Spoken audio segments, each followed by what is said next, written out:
La Commission européenne a adopté le renforcement des droits de douane sur les voitures électriques importées de Chine. Ça va impacter les marques chinoises, mais aussi Dacia, Tesla ou encore Volvo.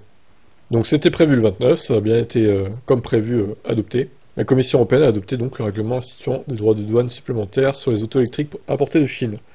Pour rappel, début juillet, l'Europe avait mis en place des droits de douane renforcés prévisionnels, se laissant jusqu'à la fin octobre pour trouver un accord avec Pékin avant de les acter définitivement.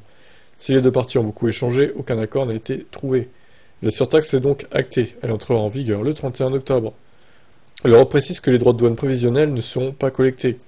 Si l'UE renforce des droits de douane sur les véhicules électriques produits en Chine, c'est parce qu'elle estime qu'il y a une concurrence déloyale. Après avoir mené son enquête, l'Europe dit avoir de nombreuses preuves que Pékin a généreusement subventionné la filière de l'électrique, de quoi aider les marques chinoises à casser les prix chez nous. Avec la surtaxe, l'Europe veut faire augmenter les prix des électriques chinoises et réduire l'écart avec les modèles européens.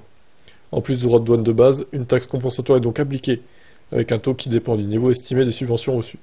Ce sera 17% pour BYD, 18,8% pour les firmes de Geely et jusqu'à 35,3% pour les marques de SAIC.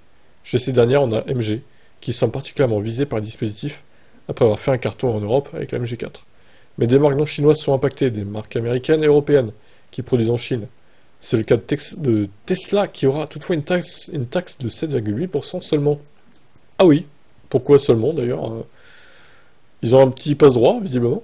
Parmi les autres marques touchées, on a Dacia avec la Spring, Volvo avec le X30, Smart One E3, ou encore Mini, dont les petites électriques sont made in China. Avec une envolée des taxes, on peut s'attendre à une hausse de prix sur les modèles concernés.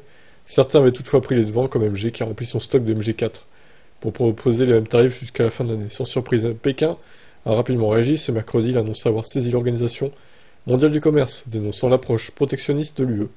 La Chine a décidé d'intenter une action dans le cadre du mécanisme de règlement des différends de l'OMC.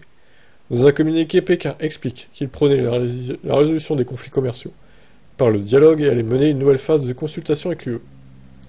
Eh ben dis donc, c'est bien compliqué tout ça. Hein.